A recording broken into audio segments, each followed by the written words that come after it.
Good morning student. बच्चों, हमने अब तक परफेक्ट कंपटीशन, मार्केट स्ट्रक्चर के अंदर परफेक्ट कंपटीशन और मोनोपोली, मार्केट की दो एक्सट्रीम कंडीशन को हमने पढ़ लिया है।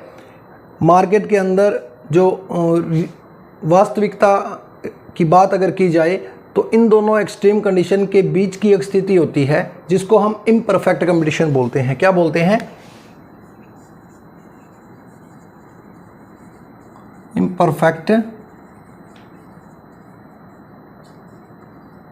इम्परफेक्ट कंपटीशन उसको बोला जाता है। इम्परफेक्ट कंपटीशन क्या होता है? इम्परफेक्ट कंपटीशन एक वाइड टर्म है। क्या है? वाइड टर्म है। इकोनॉमिक्स के अंदर 1933 तक, टिल 1933 तक क्या था? इकोनॉमिक्स के अंदर इसको स्टडी नहीं किया जाता था। ठीक है। 1933 के बाद में अचानक मिसिज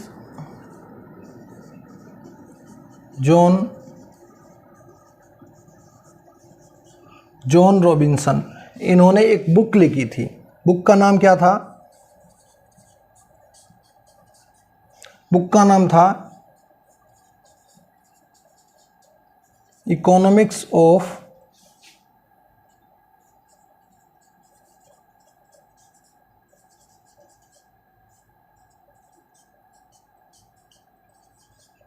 इम्परफेक्ट कंपटीशन। ये बुक थी इकोनॉमिक्स ऑफ इम्परफेक्ट कंपटीशन। ये बुक इन्होंने लिखी। इनके साथ ही 1933 के बाद में ही अमेरिका के इकोनॉमिस्ट थे चैम्बरलिन, जिन्होंने एक बुक लिखी थी। किसने?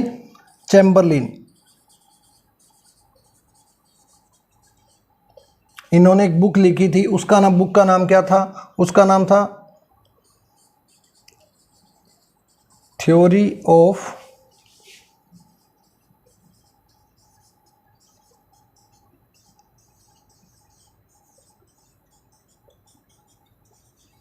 Monopolistic competition. ये बुक लिखी थी। ठीक है ना। इन दोनों बुक के प्रकाशन के बाद में अपूर्ण प्रतियोगिता की तरफ ध्यान गया। अपूर्ण प्रतियोगिता, जैसे मैंने आपको बताया कि एक वाइड टर्म है। वाइड टर्म का मतलब कि इसके अंदर कई सिचुएशन को हम पढ़ते हैं, कई स्टेजेस को हम पढ़ते हैं। जैसे सबसे पहले इसके अंदर बात करें तो इसके अंदर आता है मोनोपोलिस्टिक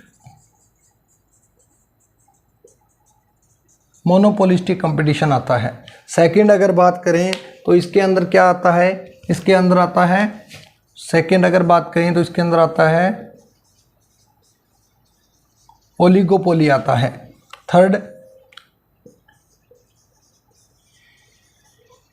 ड्यूओपोली आता है। ठीक है। आज इन तीनों में से हम बात करेंगे मोनोपोलिस्टिक कंपटीशन के ऊपर, इसके ऊपर बात करेंगे। तो चलिए बात करते हैं मोनोपोलिस्टिक कंपटीशन क्या होता है। इसको हिंदी में एकाधिकारी प्रतियोगिता बोलते हैं। हमने अब तक पूर्ण प्रतियोगिता और एकाधिकार को पढ़ लिया है पूर्ण रूप से, हमें उसका ज्ञान भी है। तो आज हम बात करेंगे एकाधिकारी प्रतियोगिता क्या होती है। एकाधिकारी प्रतियोगिता का मतलब कि यहाँ पर वैसे तो ये दोनों मार्केट का मिक्सचर होता है। किस किस का? अगर बात करें हम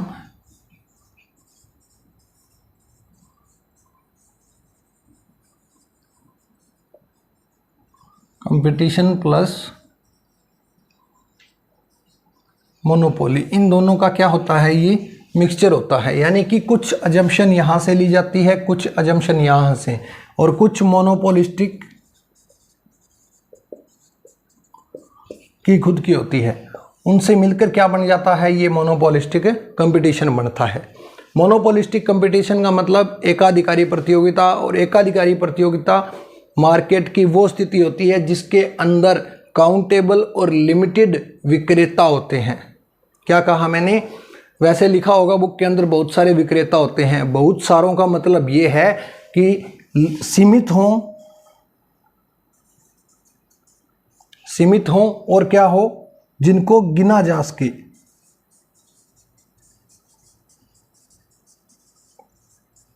काउंटेबल और लिमिटेड। ठीक है। यहाँ पर सेलर्स होते हैं क्या? जिनको गिना जा सके और जिनकी संख्या सीमित हो। तो यहाँ पर हम जितने तक गिन सकते हैं 15, 20, 100, 50, 150, 200 तक हो सकती है, 1000 भी हो सकती है, ठीक है ना, लेकिन लिमिटेड होती है और जिनको गिना जा सके वो होती है एकाधिकारी प्रतियोगिता। लेकिन खरीदने वाले बहुत सारे होते हैं, बेचने वाले सीमित होते हैं और जिनको गिना जा सके इतनी संख्या की फर्म होती है यहाँ पर, ठीक है ना, और खरीदने वाले यहाँ पर बहुत सारे होते हैं। तो उस मार्केट कंडीशन को, और एक बात और, यहाँ पर मोनोपोली के अंदर हमने क्या पढ़ा था, मोनोपोली के अंदर हमने पढ़ा था प्राइस डिस्क्रिमिनेशन, प्राइस डिस्क्रिमिनेशन यानी कि कीमत विभेद। यहाँ पर जो है इस मार्केट की जो विशेषता है वो क्या है, वो है प्रोडक्ट डिफरेंशिएशन,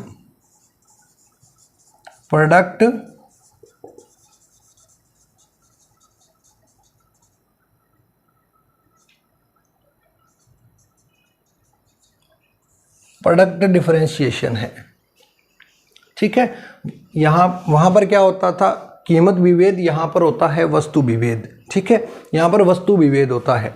तो यहाँ पर विक्रेता हम बहुत सारे कह सकते हैं या जिनको गिना जा सके या सीमित संख्या होती है, लेकिन प्रत्येक विक्रेता दूसरों से अपने प्रोडक्ट के मामले में क्या होता है, अलग होता है। कैसे, यानी कि यहाँ पर जो प्रोडक्ट होता है ना वो अलग अलग तरह का होता है। जैसे मार्केट में हम देखें एग्जाम्पल के रूप में, तो जैसे पेस्ट है, मार्केट में पेस्ट आती है, पेस्ट के बहुत सारे ब्रांड आते हैं ना, जैसे कोलगेट आ गया, फोरहेंस आ गया, सिबाका आ गया, है ना, दंत मंजन आ गया, टूथपेस्ट आ गया, कोलगेट हो गया, बहुत सारे इसके ब्रांड आते हैं। तो ये अपने रंग, रूप, आकार, ठीक है ना, क्वालिटी, प्राइस, पैकिंग, इन सब चीज़ों के कारण अलग अलग होते हैं एक दूसरे से। इसलिए यहाँ पर क्या होता है, प्रोडक्ट डिफरेंशिएशन होता है, इसीलिए कंपटीशन होता है इस मार्केट के अंदर, ठीक है ना, कि वस्तु होती है निकटतम स्थानापन्न, नियर सब्स्टिट्यूट होती है यहाँ पर, लेकिन जो मोनोपोली में नहीं होता था, नियर सब्स्टिट्यूट वहाँ पर नहीं था, केवल एक ही विक्रेता था और एक ही प्रोडक्ट था, वो सारे खरीद रहे थे।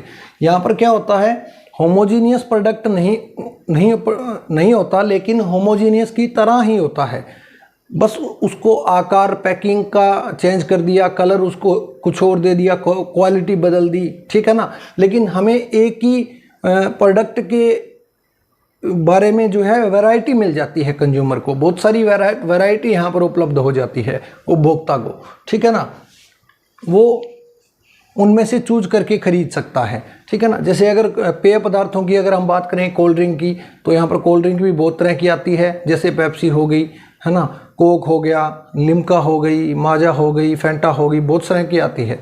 लेकिन ये क्या है, प्रोडक्ट तो सेम ही है ना, प्रोडक्ट सेम है, लेकिन ये अलग है, कलर के रूप में अलग हो गया, क्वालिटी में अलग हो गया, प्राइस के रूप में अलग हो गया, पैकिंग के रूप में अलग हो गया। इस तरह का यहाँ पर प्रोडक्ट डिफरेंशिएशन होता है, इसी का कंपटीशन होता है इस मार्केट के अंदर, और इसी के कारण यहाँ पर सेलिंग कॉस्ट भी आती है, ठीक है ना। तो ये होता है जो है मोनोपोलिस्टिक कंपटीशन, एकाधिकारी प्रतियोगिता, जिसके अंदर सीमित फर्मों की संख्या होती है और खरीदने वाले बहुत सारे होते हैं। प्रत्येक विक्रेता दूसरे से भिन्न होता है अपने प्रोडक्ट को लेकर, क्योंकि प्रोडक्ट की क्वालिटी, रंग, रूप, आकार, गुण, इन सब में क्या होता है, विभेद होता है। आगे बात करें डेफिनेशन की, तो डेफिनेशन क्या है इसकी, डेफिनेशन यहाँ पर जे.एस. बेंज ने दी है कि एकाधिकारी प्रतियोगिता उस उद्योग में पाई जाती है जहाँ काफ़ी मात्रा में छोटे छोटे विक्रेता होते हैं जो अलग तथा निकट स्थानापन्न बेच रहे होते हैं, एक दूसरे से अलग प्रोडक्ट को बेच रहे होते हैं, और वो नियर सब्स्टिट्यूट होता है प्रोडक्ट, ठीक है। तो ये जे.एस. बेंज के अकॉर्डिंग डेफिनेशन थी।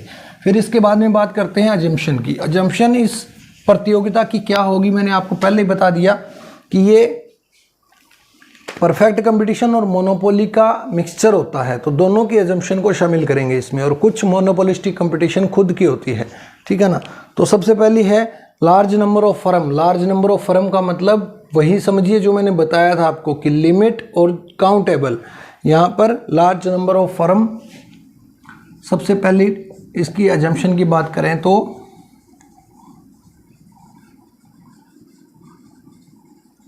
Numbers of firms and buyers. ठीक है, दूसरी एजम्पशन की बात करें तो यहाँ पर आता है प्रोडक्ट डिफरेंशिएशन। मोनोपोली में क्या होता था, प्राइस डिफरेंशिएशन। तो यहाँ पर ये जो डेफिनेशन है ये मोनोपोलिस्टिक कंपटीशन की खुद की है। यहाँ पर क्या होता है, product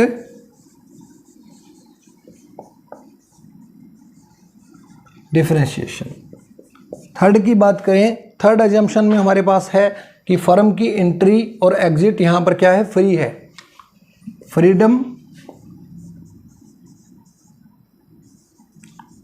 freedom of entry and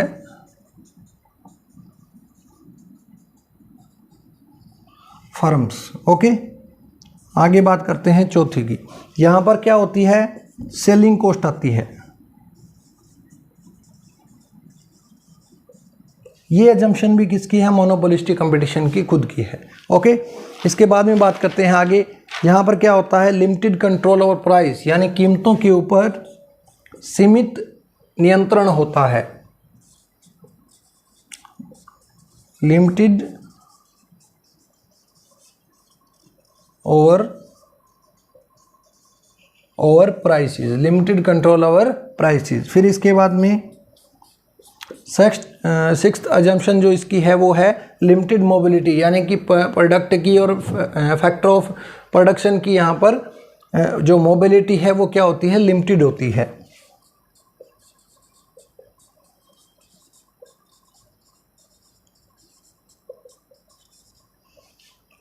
आगे बात करते हैं सेवंथ अजम्पशन की, तो वो क्या है, इम्परफेक्ट नॉलेज, कि मार्केट की पूर्ण नॉलेज ना तो प्रोड्यूसर को होती है और ना ही कंज्यूमर को होती है। परफेक्ट नॉलेज नहीं होती यहाँ पर पूर्ण प्रतियोगिता की तरह। हाँ, यहाँ पर क्या होती है, इम्परफेक्ट नॉलेज होती है।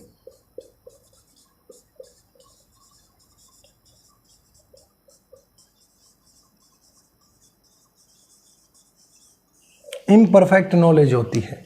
ठीक है, इसके बाद में बात करें तो price of factor and technology are given. Price, आगे बात करें हम एट्थ की, price of factor and technology are given. ये दी हुई होती है हमारे को। ठीक है, फैक्टर ऑफ प्रोडक्शन, उत्पादन के साधन और जो तकनीक है वो गिवन होगी हमारे को। उसके बाद में लास्ट अजम्पशन है यहाँ पर, demand and cost curve of all product are uniform throughout the group, यानी कि डिमांड और कॉस्ट कर्व होते हैं वो यूनिफॉर्म होते हैं यहाँ पर। ओके, तो इतनी ये इसकी मेन अजम्पशन है। इसके बाद में जैसे परफेक्ट कंपटीशन में और मोनोपोली कंपटीशन के अंदर हमने ये पढ़ा था डिमांड कर्व और कॉस्ट कर्व, तो वो कॉन्सेप्ट यहाँ पर भी है, वो सेम होगा। ठीक है ना, जैसे डिमांड कर्व होता है ना, तो डिमांड कर्व यहाँ पर भी क्या होगा,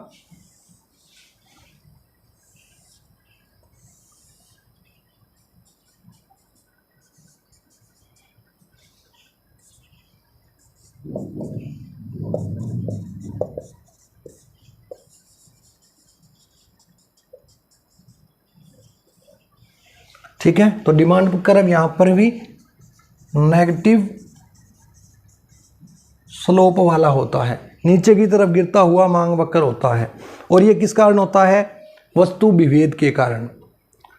मोनोपोली के अंदर ये किस कारण होता था, कीमत विभेद के कारण। यहाँ पर क्या होता है, वस्तु विभेद के कारण। ओके, तो दूसरी बात करें कॉस्ट कर्व की, तो कॉस्ट कर्व यहाँ पर बाकी तो सारी होती है, जैसे अगर डायग्राम बनाए यहाँ पर सारी कॉस्ट कर्व यू आकार की होती है। ठीक है ना,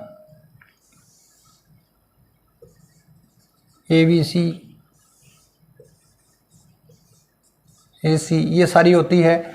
और अगर बात करें AFC, ये सारी कॉस्ट कर्व होती है यहाँ पर। ठीक है, लेकिन यहाँ पर एक और कॉस्ट कर्व जुड़ जाती है जिसको डेवलप किया था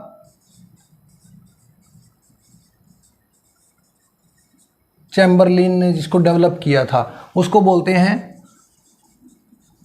सेलिंग कॉस्ट। सेलिंग कॉस्ट बोलते हैं उसको। वो भी क्या होती है, वो भी यू शेप की होती है।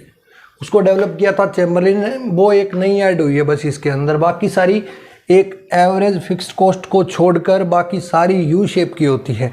एवरेज फिक्स्ड कॉस्ट क्या होता है? रेक्टेंगुलर हाइपरबोला होता है। ये मोनोपोली में भी होता है और यहाँ पर भी होता है। ओके, तो आज की वीडियो के अंदर इतना ही। आगे मिलते हैं नेक्स्ट वीडियो में। अगर कंटेंट आपको समझ में आया है, वीडियो अगर अच्छी लगी है तो वीडियो को लाइक करें, कमेंट करें और वीडियो को ज़्यादा से ज़्यादा शेयर करें और चैनल को सब्सक्राइब करें दोस्तों। थैंक यू, मिलते हैं नेक्स्ट वीडियो में।